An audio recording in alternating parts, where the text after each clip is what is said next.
My guest at this time, backstage here at ROH's Summer Supercard, is none other than ROH commentator Ian Riccaboni. Ian, thank you very much for taking the time. Absolutely. Thanks, Nick. I'm a big fan of your work. I see the videos. I love it. So, yeah, very excited to be back here in Toronto, historic Maple Leaf Gardens, an incredible card I think a lot of people are sleeping on. Yeah, absolutely, man. Well, we were talking a little before we got on the doing the interview on camera and stuff about the rebuilding phase that Ring of Honor is in right now. Talk to me a little bit about what your impression of the current era of Ring of Honor is. I think right now we have a lot of stars that are hungry, that are looking to make an impact, and I think, there's been the word rebuilding, and I would argue anytime you lose 6, 7, 8, 9 wrestlers, stars, to do whatever purpose they're doing, creating their own promotion or going to WWE, that puts you in a vulnerable position. But we've had the luxury of having leadership that's went out. They've signed guys like Roosh, Bandito, Brody King, PCO. Yeah, big names. Huge names, some of the best names of now and some of the best names for the future. So I think we've been doing an incredible, an admirable job of getting these wrestlers that some fans that have followed Ring of Honor for a long time might not have heard of yet, and getting them exposure to these amazing talents that some of the more hardcore wrestling fans have known, and we've seen them take to guys like Mark Haskins and Bandito, Tracy Williams, Roosh. The names go on and on. So it's exciting for me because as a Ring of Honor fan, I had the first VHSs. I ordered those. I bought the re-releases at Borders bookstores on DVD when they were out there. Borders. So, Borders. Is Borders still around? I don't think Borders is. Okay. No, they're gone. Okay, gotcha. But, for me to see Ring of Honor, there's been different periods in Ring of Honor's history where they have these waves of great young talent. When the talent goes on to do different things, when Samoa Joe left or when Bryan Danielson and Nigel left, the company almost closed down when Bryan and Nigel left. But at the same time, there was guys who were right there waiting in the wings to pick things back up and to take Ring of Honor even higher. So in a year where we partnered with New Japan, we've sold out Madison Square Garden. We're going to do big things with CMLL coming up, whether that's in Mexico or here in the United States as well. I think there's a lot of super positive stuff that's on the horizon, and I'm actually kind of excited to be part of this era where there's a little bit of uncertainty and there's some new talent, because every time Ring of Honor's been in this position before, there's been guys and gals that have broken through and become even bigger and taken Ring of Honor to even bigger heights. Yeah, you brought up Madison Square Garden there. Take me back to that. Like, what was the energy like for you to be in that building to get to call the action in MSG, man? Well, I did it with Colt, who I love, and Caprice, but also Kevin Kelly, who's a guy that helped break me in and really get me even into Ring of Honor. So to do that with 3 guys who have meant so much to me here in Ring of Honor was super cool. But Madison Square Garden was a place where I went to one event. I lived in New York for 4 years. I saw Bruce Springsteen there, and I had to save every penny I had. And I was supposed to take my now wife there. And so for me, the fact that my wife was there about 12 years after I was supposed to take her on this date that never happened because I was stupid and I was dumb and I'm not a good communicator, it was super special to me because now, we're grown up. We have 2 kids. Okay. And it was super cool that she was there, and to call Ring of Honor, to call New Japan, to call it Ring of Honor World Title match and change in Madison Square Garden, to call an IWGP Heavyweight Title defense and change in Madison Square Garden, it blows my mind. I'm so thankful that I was able to just kind of lose myself in the moment, because had I recognized some of the stakes, I might have clammed up. I might have gotten nervous, and thankfully Kevin was there, and Colt and Caprice, and we just ended up having a really great time. Yeah. Talk to me about what you think of Matt Taven as the guy on top right now. What does Matt Taven bring to the main event picture, being really the standard bearer for Ring of Honor right now? Absolutely. Matt Taven's a guy who I think what fans don't see, he works harder than anybody. He's a guy that is always in the gym. He's always in the ring.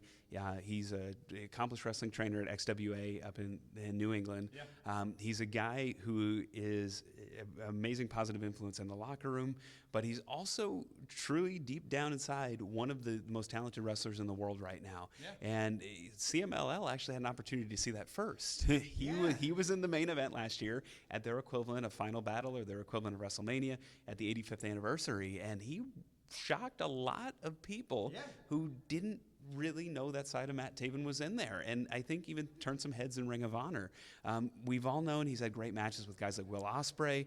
He's had great matches with Adam Cole and Jay Lethal here, but the fact that he was able to travel to CMLL and have these great matches with other types of talent and different talent really, I think, opened up some eyes. So Matt Taven's a guy who I believe is a star, who I believe in as the world champion, and he's really a guy who as you know, on air, we have a kind of antagonistic relationship, but I've noticed behind the scenes, I couldn't be prouder of the guy, because he's accomplished a lot, and it's all through hard work, and it's all through being the first one in, the last one out, and being a good guy around the locker room that everybody wants to be around. Yeah, you know, there was a lot of blowback, I guess, from hardcore Marty Scurll fans who kind of wanted to see him come out that night as the champion. Like, what would you say to the fans who didn't get to see that title change, were like so adamant that they wanted Marty Scurll to be that guy right now? You know, Marty Scurll's super popular, and Marty Scurll, the sky's the limit for Marty as well. And I think for Marty, I think it's only a matter of time. I think for Marty, he's a guy who's right there at the cusp. He's proved he's a main event level star. He's proved he's main event caliber, and he's proved that he belongs there. So, you know, not everybody. You know, I'm a huge fan of the Philadelphia Phillies, and when I was young, I had one of the biggest heartbreaks in the world. Game 6, 1993, right here in Toronto. Joe Carter walks it off against Mitch Williams. I have no idea what you're talking about, but continue. Yeah, go ahead. Go ahead. And so my favorite team, the Phillies, lost in heartbreaking fashion in the World Series, ending the World Series, period, end of story. And I didn't want to talk to anybody for weeks. So I understand, you know, rooting on somebody and having that level of vested interest and believing in them and believing that they should be the champion. But for me, you know, Marty is a guy who the sky is the limit.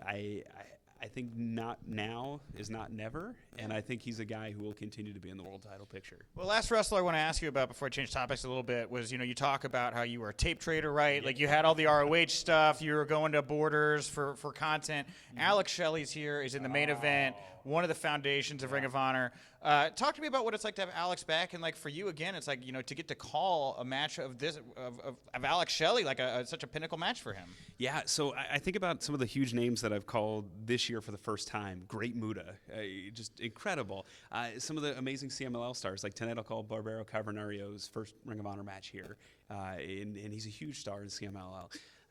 Alex Shelley's a guy who I've called matches for before, but I've called very few single matches for Alex Shelley. Yeah, he's like a tag guy. I was like, wow, that's really cool they're putting him in there with Taven. Yeah, he's certainly been that, whether it's with Kushida or with Chris Sabin. He's won the World Tag Team titles here with Chris Sabin, and he's been a guy who was really a trailblazer. But I equate Alex Shelley to the MC5. Alex Shelley is from Detroit. The MC5 are from Detroit. The MC5 are on the Rock and Roll Hall of Fame ballot, and I bet if you polled 100 people walking around Toronto here, they wouldn't have a clue who the MC5 are. But if you asked Blondie, if you asked Elvis Costello, if you asked The Clash, if you asked any of the punk new wave bands who the MC5 were, they could tell you they're from Detroit. They're a groundbreaking rock and roll group. They helped influence punk rock here in the United States. They blew down barriers. They blew down doors. They're some of the most influential musicians of all time.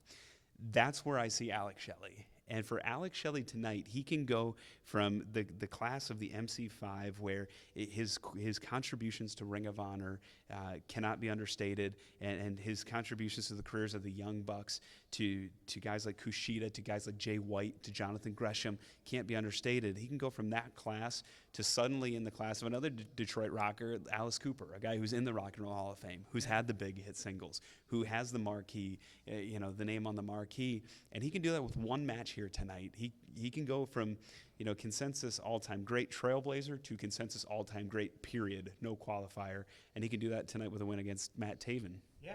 All right. Well, I'm going to switch gears here to wrap this up. Now, we share a bit of DNA because we both had the ability to call arm wrestling matches for the World Arm Wrestling League. Talk to me a little about what it's like getting adapted to the world of arm wrestling and working World Arm Wrestling League shows. Oh, it's incredible. There's heroes and villains, just like in wrestling, and there's this amazing drama. It's best out of 5 polls, and you're seeing these men and women who have this very specialized skill set enter the pit And so there's all this focused energy, just like a wrestling ring. Yeah. And all eyes are on these two individuals and Bart, the referee, Bart Wood. Yeah. So you're looking at these three individuals and two hands clasped, and it's a matter of inches and centimeters of who wins these matches. And there's cash in the middle of the table. They throw the money down, and the drama's at its highest.